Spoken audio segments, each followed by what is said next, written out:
At the height of the Cold War, the US and Soviet Union are locked in a nuclear standoff. We can't even recreate the terror and the fear that existed at that time. In October 1957, the Soviets stunned the world by orbiting the first Earth satellite, Sputnik. Sputnik signaled a fundamental shift in the Cold War arena. Previously to this, the U.S. had been viewed as having the upper hand. Not so much anymore. Sputnik was defined not as a Soviet success, but as a U.S. failure. Much of the blame for failure is directed at the president. President, Russia has launched an Earth satellite. They also claim to have had a successful firing of the intercontinental ballistics missile, none of which this country's done. I ask you, sir, what are we going to do about it? They felt that he was asleep at the switch when Sputnik happened, that it was his fault. A major U.S. defeat. A president taken by surprise, who fails to understand the significance of space. This has long been the popular understanding of Sputnik. But 50 years later, thanks to new evidence, a completely different story is emerging. The Soviets have done us a good turn. How the U.S. had the technical know-how to be first, but chose not to use it. Von Braun had the strict order not to build a satellite. I actually had the satellite in the trunk of my car. Why America was late getting into the space race. We could have beat Sputnik by a year. And what secrets a president never revealed. All these he took to the grave. The real beginning of the space age. Sputnik Declassified. Up next on Nova.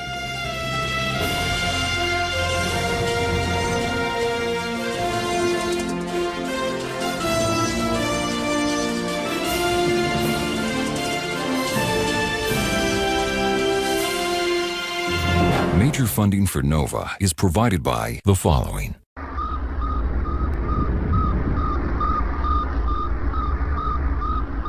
Sputnik, the world's first satellite, was simplicity itself.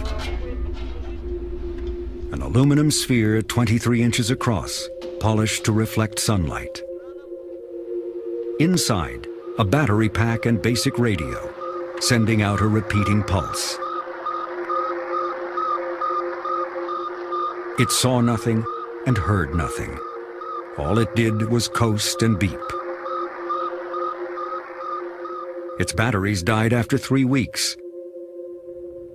After 3 months, it fell back into the atmosphere, burned up, and was gone.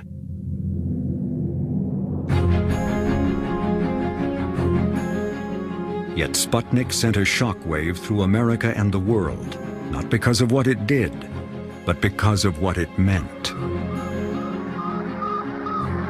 What the Sputnik signal means, we still don't know. The Russians haven't said anything about that. Our own experts haven't found any coded information in it.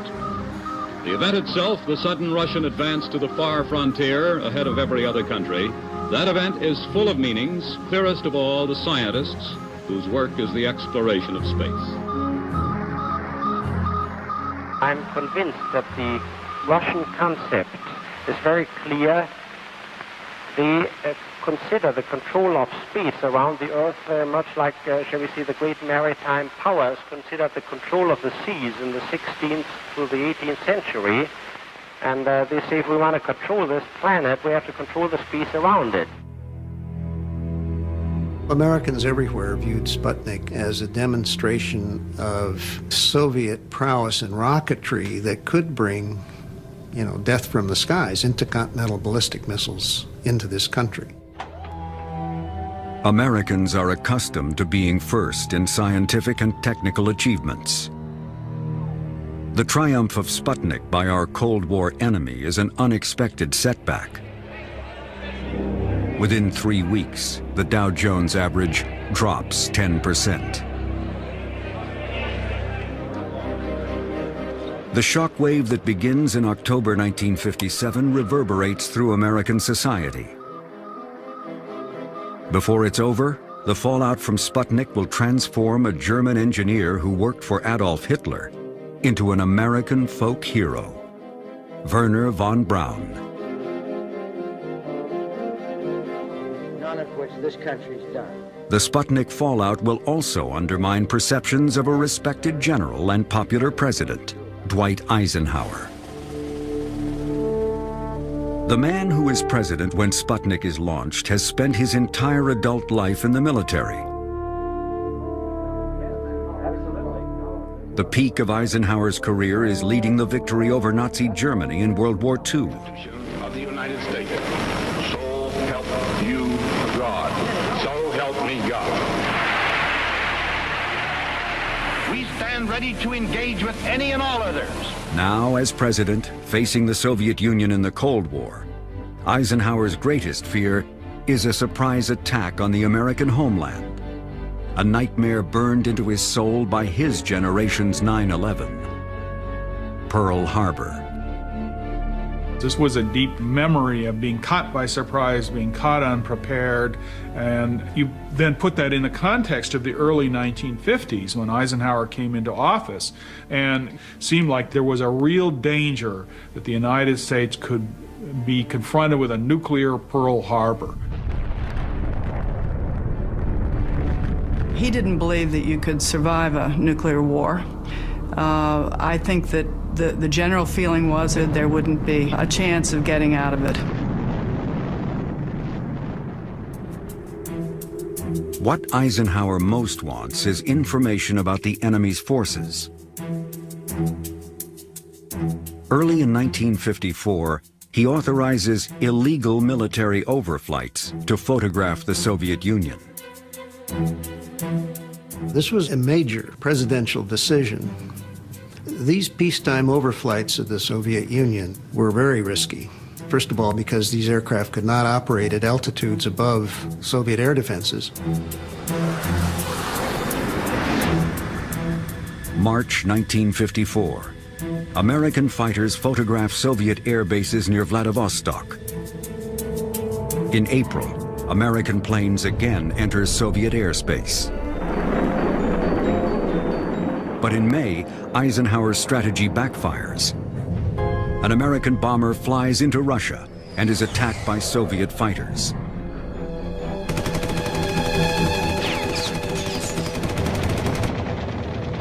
The damaged bomber barely makes it home. It is 1954, 3 years before Sputnik. Eisenhower is committed to surveillance of the Soviet Union, but he needs a better way. This led him to appoint a secret committee in 1954, headed by the president of MIT, James Killian, to examine this whole surprise attack problem. How real was it, and what did we need to do in order to get the information? In early 1955, the top-secret Killian report concludes that science may soon provide an alternative. Satellites could give Eisenhower exactly what he needs.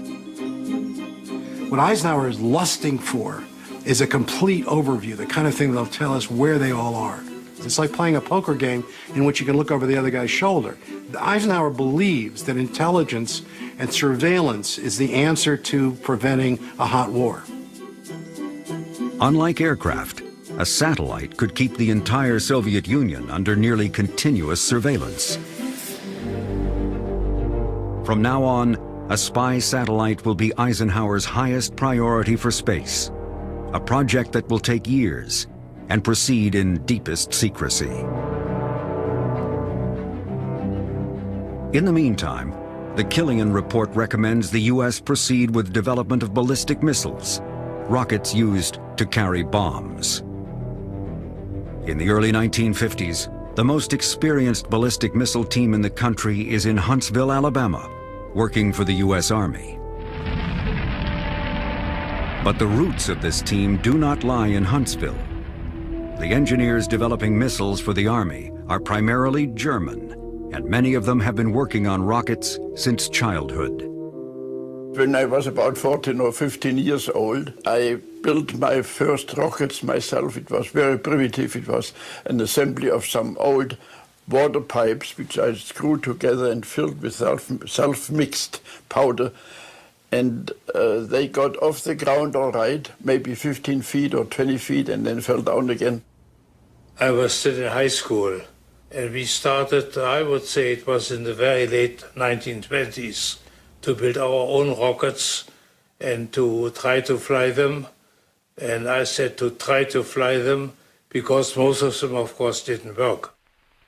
One of these German rocket boys has even bigger dreams, Wernher von Braun. He not only wanted to pioneer space travel, he wanted to go himself. He was obsessed with the idea that he could lead an expedition to the moon. He pictured himself in the seat, in the driver's seat, in the pilot's seat of these spacecraft. In 1932, as a 20-year-old graduate student, von Braun comes to the attention of the German army. The army is searching for an alternative to heavy artillery, which is banned by the Versailles Treaty after World War I. They want von Braun to develop a ballistic missile, a rocket that will perform the function of artillery. The project will eventually require a vast new rocket development center. Peenemünde, a coastal town, will be the location. Von Braun will manage the team. As the project grows, von Braun demonstrates a genius for engineering management. By the time he's 30, his team numbers in the thousands. Yet he still maintains a breathtaking grasp of the smallest detail. The whole room changed when he came in. He sat down on a box in our laboratory, not on the chair, just on a box, and a very interesting technical discussion evolved. And it was immediately noticeable how well von Braun was informed about details. It was very impressive to me. In 1939, World War II begins in Europe. The German army is anxious to have von Braun's rocket available. But a working guided missile is still years away. The Peenemünde team faces enormous challenges in engines, guidance, and aerodynamics. The engine is basically a controlled explosion with an opening at one end. The engineers have to find a way to keep it burning for over a minute without melting itself. We had initially a lot of heat transfer problems, so the wall of our rocket engines burned through.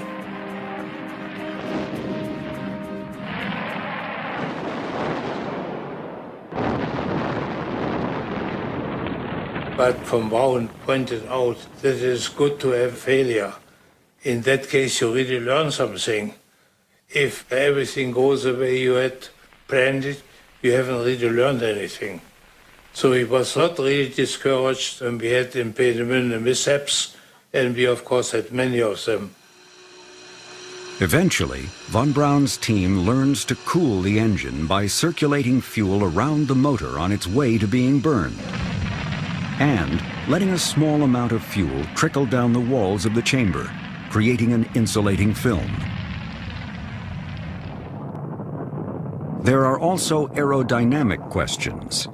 No one is sure what will happen when the rocket exceeds the speed of sound. To get answers, the engineers build a cutting-edge supersonic wind tunnel. The biggest problem is guidance, getting the rocket to steer itself. We're going to have to develop something that would launch vertically and then tilt over, and you were going to have to keep that thing more or less on course, such that it would land on a target reasonably accurately. And that really was the biggest and most difficult part of the whole thing. Von Braun's engineers develop a system of multiple gyroscopes which sense the rocket's position and send steering commands to move control surfaces on its fins and vanes in the exhaust.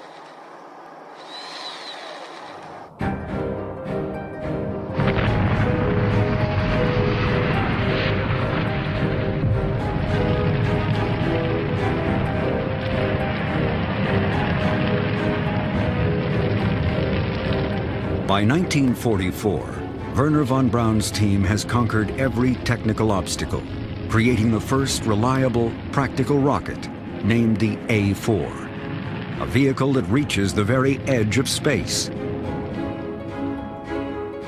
And even now, 13 years before Sputnik, von Braun is already thinking about a satellite. One day, one of us young ones said, Dr. von Braun, do you really think that one of these days we can build a little artificial moon that will orbit around the Earth like the moon does? And von Braun said, by all means, when this ordeal is finally over and when we are lucky enough to survive it, then I'm sure that one of the things we will build will be a little artificial moon going around the Earth.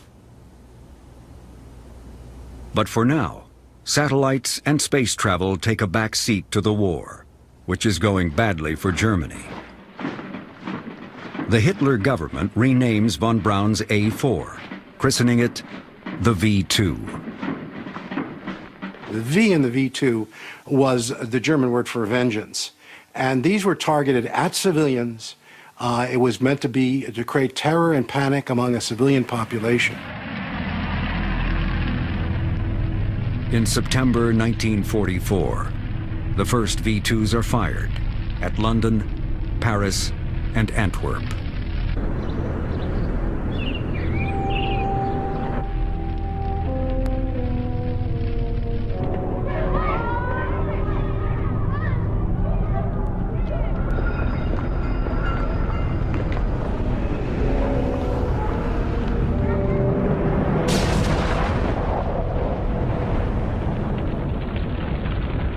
Wernher von Braun has made the ballistic missile a reality. By the end of the war, 3,200 V2s have been launched, killing roughly 5,000 people. But the true toll of the V2 is far higher. To mass produce the rockets, the German SS used workers taken from concentration camps. The slave laborers worked in horrendous conditions, a fact which cannot have escaped von Braun's purview. Dozens of people were dying every day from starvation, from disease, from beatings and executions, and von Braun was in that plant several times. So he was confronted very directly with the horrifying and murderous conditions of the concentration camp workers. In the end, the V2 is an ineffective weapon for Germany. It completely fails to terrorize the Allies. It is also a weapon unique in world history, in that more people die producing it, 20,000 workers, than from being hit by it. However, the strategic significance of von Braun's creation is what it means for the future. British, Americans, and Soviets all want Wernher von Braun's team. 6 days before the war ends, von Braun, his arm broken in a car accident, surrenders to the Americans. At the end of World War II, he moved his whole team from the northeast of Germany near Peenemünde to Bavaria in the closing weeks of the war so he could surrender to the United States.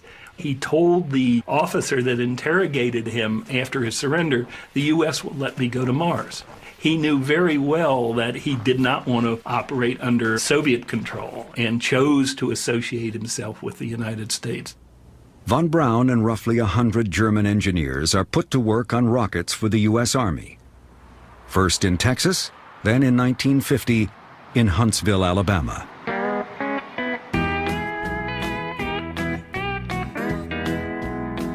Huntsville was a southern town when we came here.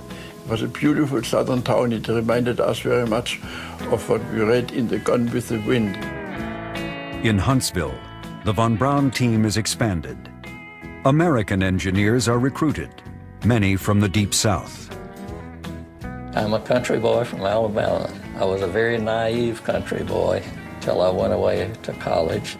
I was doing farm work I picked a lot of cotton, and I, of course, hoed corn and chopped cotton. There was a lot of us around who had been farm boys, and we'd gone off to school on the GI Bill and got an education, and we wanted to use that education. So it was a real honor to join that team. The von Braun team is charged with building a second-generation V-2 called the Redstone, designed to carry a nuclear bomb 200 miles. But even as he works on a weapon for the Army, von Braun's dreams of satellites and exploring space are never far from mind. The notion of an Earth satellite really was pervasive in terms of listening and talking and being and working with the German group that was here. There's never any doubt in my mind but what Wernher von Braun's vision was Earth satellite. But you can't put up a satellite without a rocket. And the rocket has to be able to reach a minimum speed called orbital velocity, something the Redstone cannot do. The Redstone rocket was a single-stage missile, and orbital velocity was difficult to achieve with very much weight back in those days. We didn't have a booster that would do it. The concept of orbital velocity was developed by Isaac Newton in the 17th century. Newton figured out what would happen if a cannon fired a projectile from a mountaintop. Each time it fires with more power, the cannonball goes faster and lands farther away. Eventually, the point of landing is affected by the curvature of the Earth. If the cannonball is propelled fast enough, it never lands at all. As it falls, the Earth curves away beneath it. Gravity keeps it falling, inertia keeps it moving. The cannonball is in orbit.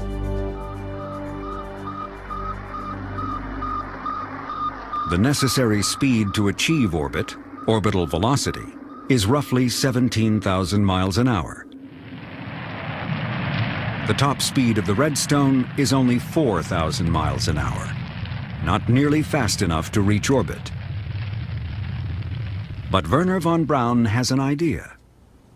In 1952, the von Braun and I met in a corridor, and in passing, von Braun said to me, "Ernst, with the Redstone we could do it." I said, "Do what?" And he said, "Launch a satellite, of course. Can't you see?" And of course I could see immediately. And then von Braun, in the corridor, with his fingers over no paper and no pencil, he drew into this air his plan. Von Braun's plan is to add stages, additional rockets, stacked on top of the Redstone. They're a way to get more velocity.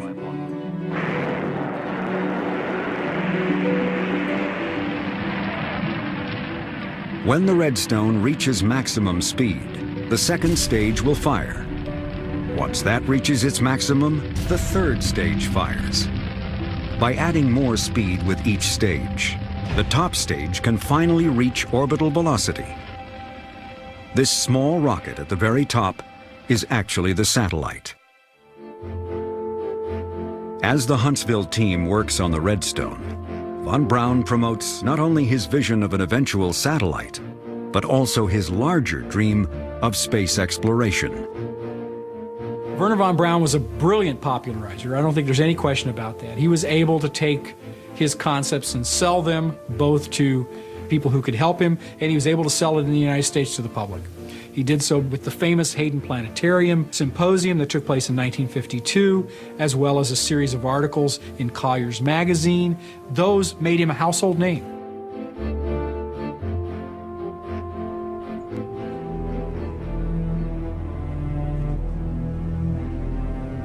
Wernher von Braun is not the only one with a vision for space. Unknown to von Braun, in deepest secrecy, President Dwight Eisenhower and his national security advisors are also studying satellites, not for exploration, but for spying on the Soviet Union. By early 1955, Eisenhower is set on creating a reconnaissance satellite. But the Killian report has pointed out a problem. The legal status of space has not been defined. National boundaries extend into the atmosphere, but how far up does territorial airspace go? The answer will be critical to Eisenhower's spy satellite plan. The question was, would the Soviet Union accept an overflight by an American satellite over its territory? Would that be a provocation to war? We needed to prove that airspace stopped at the top of the atmosphere, that space was in fact a different environment in which there were no limits, which many international lawyers had already been arguing. What Eisenhower will do is orbit a small satellite now to set the legal precedent of freedom of space. You not only have to make the argument from a theoretical perspective, but you have to establish it with some practical application. And launching a satellite into Earth orbit where it would overfly all the various nations associated with its flight path, and they're not protesting that, would mean that it would help to establish a precedent. In May 1955, the policy is officially adopted. To establish freedom of space, America will proceed with a scientific satellite, and Eisenhower will emphasize the peaceful purposes of the project. The National Security Council suggests the best way to do that is through the International Geophysical Year, IGY, which is scheduled to run from 1957 through 1958. There was this thing developed called the International Geophysical Year that was going to do coordinated international measurements of everything about the Earth. And in both the United States and the Soviet Union, the scientific community said, hey, wouldn't a satellite to do Earth measurements be a good thing to be part of the IGY? The idea of the scientific satellite was already out there, but here was a perfect argument for a covert reason to support it on the part of the Eisenhower administration to establish the principle of freedom of space. July 1st marks the beginning of one of the great scientific adventures of our time, the International Geophysical Year.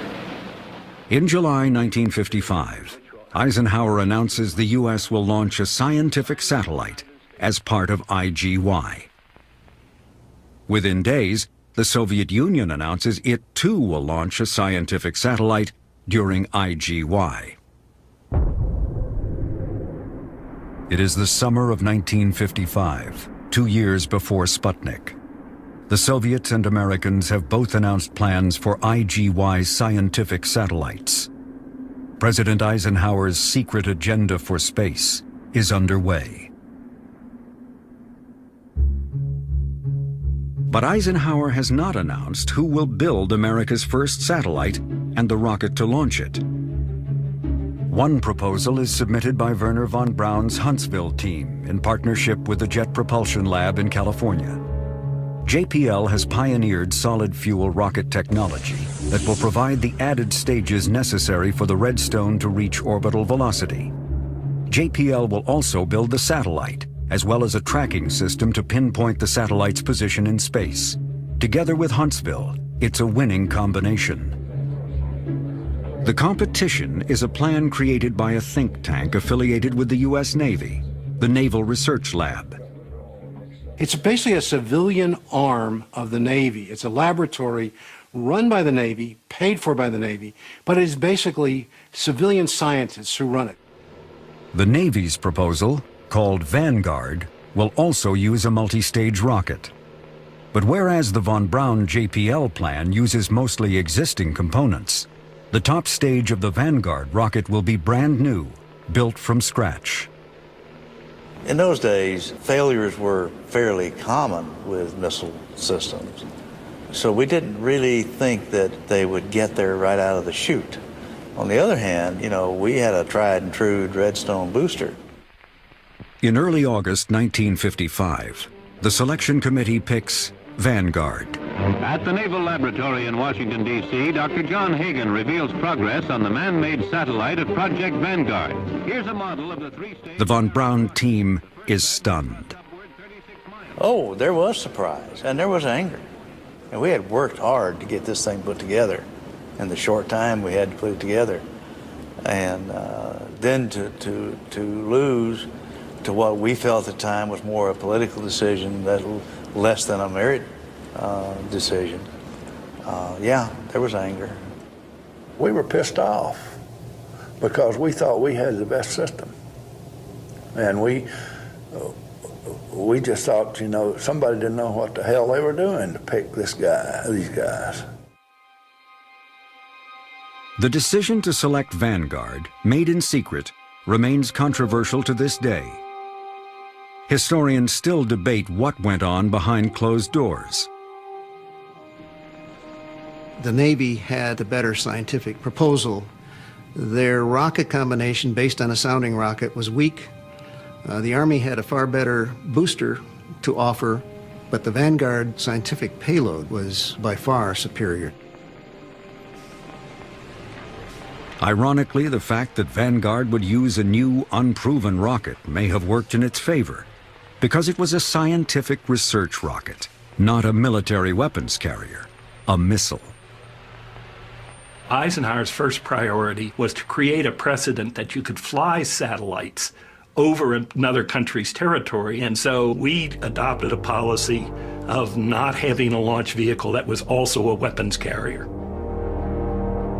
Others suspect different factors may have been at work. There may have been some other reasons that were not stated in quite the same way. There was resentment inside the Department of Defense and in other settings in the U.S. government against Wernher von Braun and the German rocket team that had come to the United States after World War II. Some people said President Eisenhower did not want the German team to be the main ingredients of the launch of the first satellite. And I have not seen any written documents on that, but people have mentioned it. Von Braun's point of view on all of this was that this was an enormous mistake because Vanguard was much more difficult to develop. It required more work, more money, and more time. As far as he was concerned, objective number one was just to beat the Soviets into orbit. For the next 2 years, Wernher von Braun and the Huntsville team, working with JPL in California, continued developing their own rocket and satellite project in secret. When the White House chose Vanguard and a Navy program instead, he didn't accept that decision. He kept pushing and pushing through his Army bosses for reconsideration. He stayed in touch with James Van Allen, and the Jet Propulsion Lab, saying, kind of, just in case the Navy fails, let's have a satellite ready, more or less under the table. Von Braun had the strict order from Washington not to build a satellite. We were allowed to think about satellites and to make some paper drawings and paper studies, but not more than that. So what we had to do and what I had to do was to work at home in my garage and put something together, and because we were not allowed to do it officially. In September 1956, von Braun and JPL plan a launch to test the ability of a missile warhead to survive high-speed re-entry. It's part of their joint work on weapons. But the test uses the same redstone with added stages that they had proposed for their satellite plan, causing some concern that perhaps von Braun may be planning to disregard orders. We heard that we were going to get an inspection, an audit, a team coming down here to see if we were preparing to do satellite work because we weren't authorized to do satellite work. Okay, so I actually had the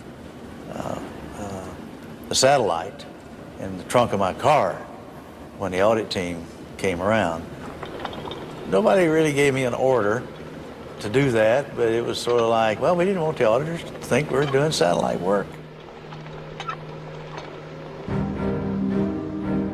On September 20th, 1956, more than a year before Sputnik, the Redstone with extra stages, called Jupiter-C, is successfully launched, carrying a dummy top stage.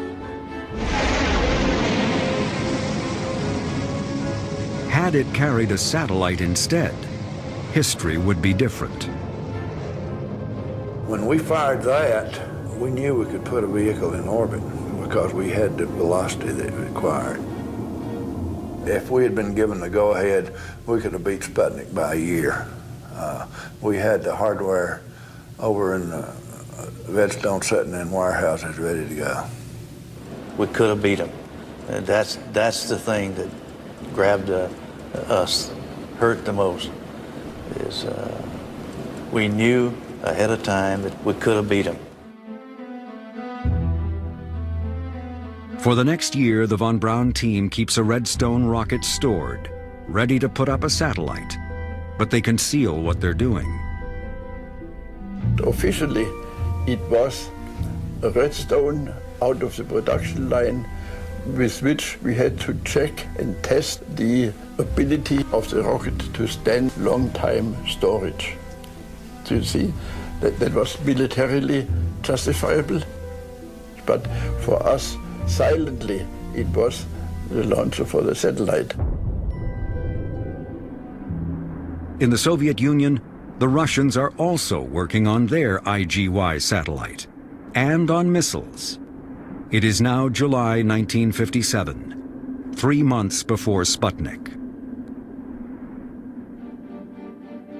On July 5th, CIA Director Allen Dulles warns the administration that the Soviets are probably capable of launching a satellite soon.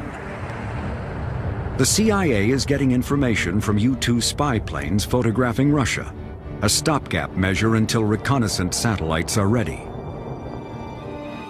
In August, the Soviets announced they have successfully flown the world's first intercontinental ballistic missile, a rocket capable of delivering a nuclear bomb halfway across the planet.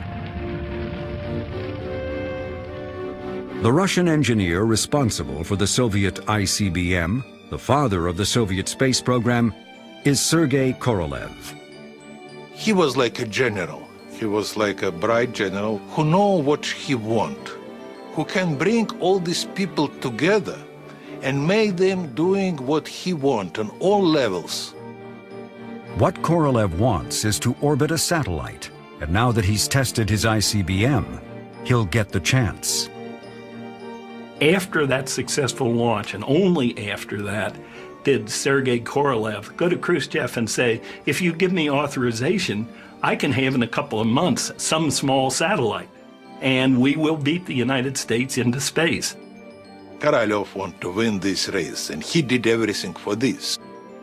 He wanted to be the first. It was a race not between two countries. It was a race between the United States and Korolev personally. Korolev knows the West will demand proof of the Soviet accomplishment.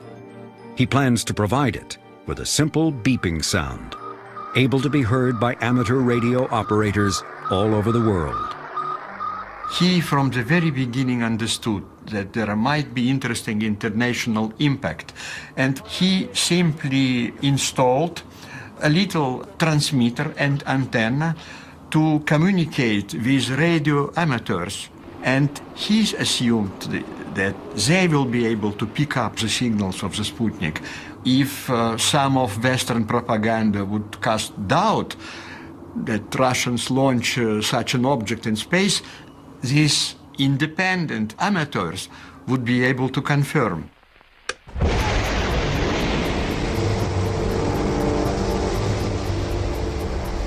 On October 4th, 1957, Korolev's plan is set in motion.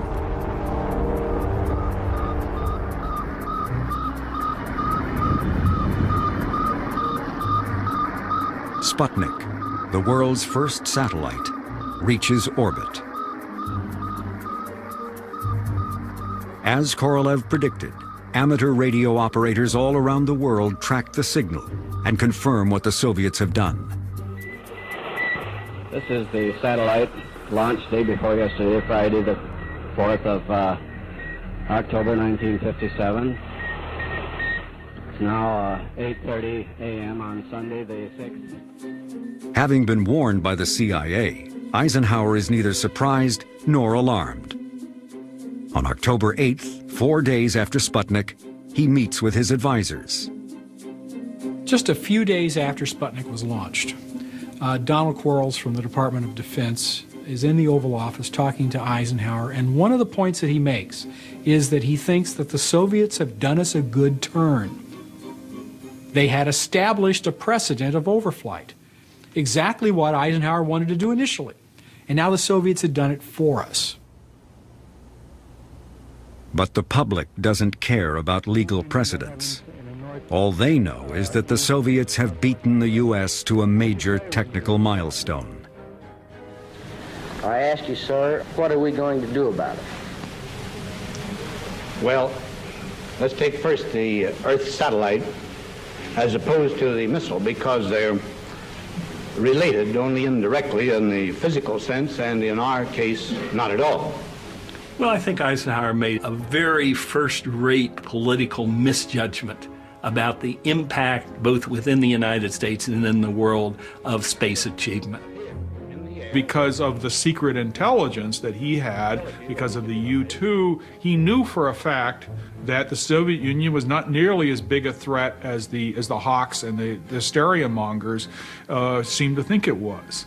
But the American public couldn't know that. They didn't have this information, and therefore they felt that Eisenhower was asleep at the switch.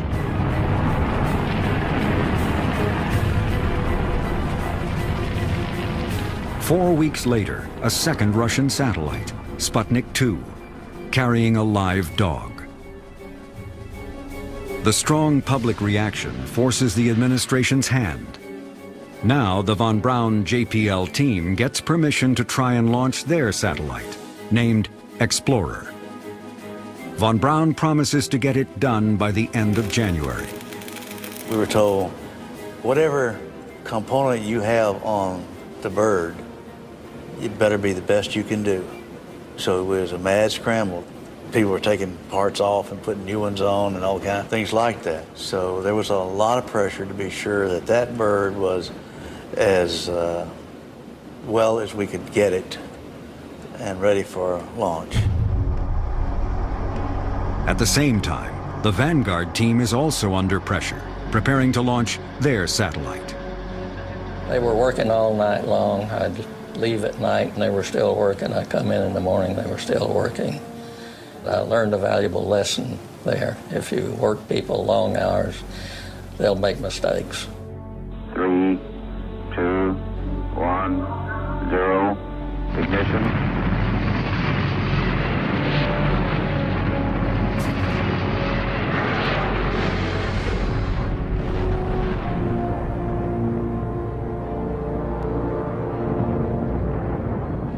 Eight weeks after Sputnik 1, December 6, 1957, on live television, Vanguard rises a few feet, loses power, and explodes. I hate to say this, but I think we were happy to see it blow up, because we knew that the only other chance that the United States had of getting anything into orbit in reasonable points of time was our bird. By late January 1958, the von Braun team is ready with Explorer. The rocket is the Jupiter C, a modified Redstone with extra stages added. The upper stages are built by JPL, as is the satellite, which contains scientific instruments designed by James Van Allen of the University of Iowa. Left complete. All right, give me range, please. 5, 4, 3, 2, 1. By command. By command.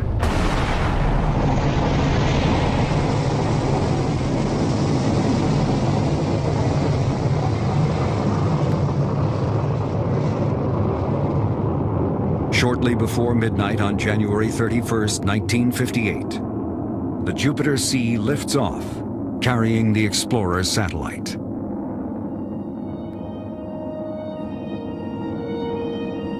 They waited for 90 minutes, and here's the signal coming over. It had made it around and was coming back. Once we heard it was just jumping up and down, pop the corks time, and it's hard to describe the feeling. 4 months after Sputnik, America has its own satellite in orbit.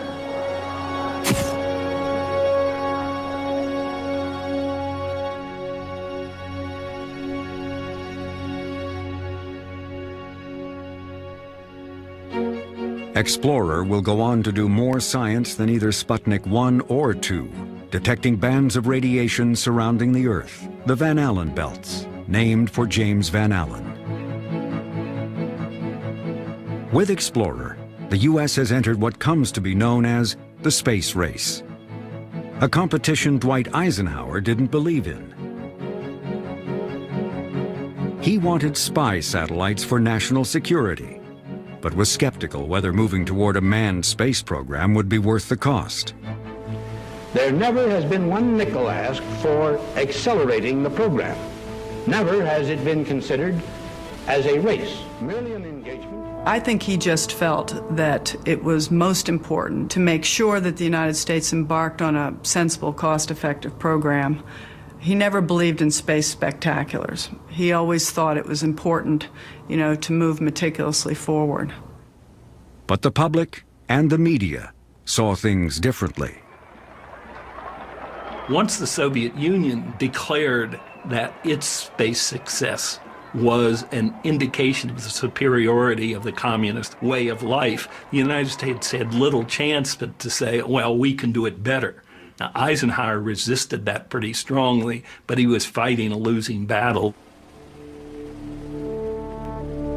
In 1958, Eisenhower creates a new civilian agency to run America's space program, NASA. Federal funding for American science and education is also increased to better compete with the Russians. In March 1958, Project Vanguard tries again.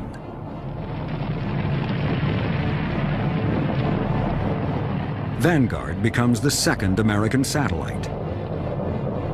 Its data prove that the Earth is not perfectly round, but slightly pear-shaped. Today, Vanguard remains in space, the oldest artificial satellite still in orbit. The success of Explorer cements Wernher von Braun's image as an American hero, the man who put the U.S. back in the race. The U.S. government keeps secret the details of von Braun's World War II past, which only emerge after his death.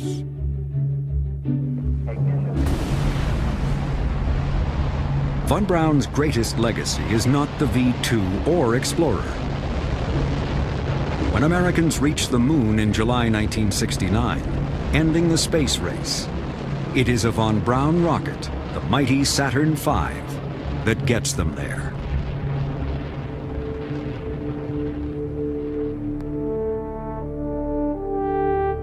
Dwight Eisenhower's space legacy remains largely unknown. Just before he leaves office in 1960, the spy satellite he wanted, codenamed Corona, finally becomes reality. Corona begins a revolution in American intelligence gathering. The first batch of film, first 20 pounds of film back from Corona in 1960 have more information on them, that one first load of film, than all of the U-2 fights combined. Just as Eisenhower hoped, reconnaissance satellites proved to be a bonanza, not only for him, but for every president who follows. What he hands off to the presidents who come after him is an amazing amount of information. We know, when we go to arms limitation talks, SALT talks, all the sort of talks we would go to with the Russians face to face, we know exactly where everything was because of these satellites. And they become our trump card. For the rest of his life, Dwight Eisenhower never discloses his role in creating one of America's most valuable intelligence tools. If you read Eisenhower's memoirs, the Corona satellite program and the other intelligence satellite programs he had approved, all these he took to the grave. He and his advisors didn't say a word. The popular understanding of Eisenhower in the late 50s was he was this nice old grandfather who played golf, and other people were running the administration. And of course, we now know, in fact, that he was very much in command of what was going on behind the scenes. That he was paying very close attention to secret intelligence, but that he preferred to keep his hand in this rather hidden. For people born after Sputnik, its legacy is technology. Turning now to the weather. If you have any Satellite weather forecasts, cell phones, GPS and personal computers.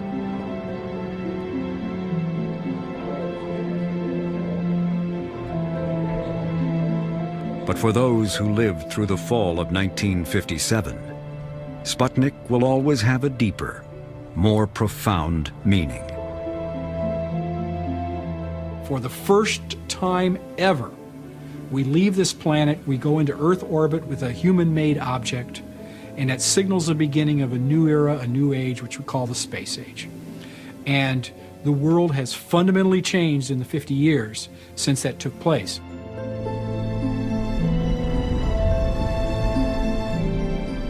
I was in college at that time, and outside my dorm one evening at sunset, and I looked at that in awe, thinking that man made this.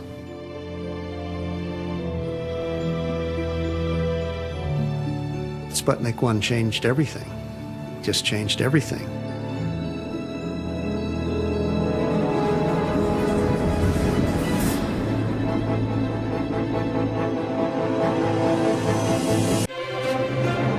On Nova's Sputnik Declassified website, explore a timeline of the space race, assemble a virtual V2 rocket, see how scientists are using satellites today, and more. Find it on pbs.org.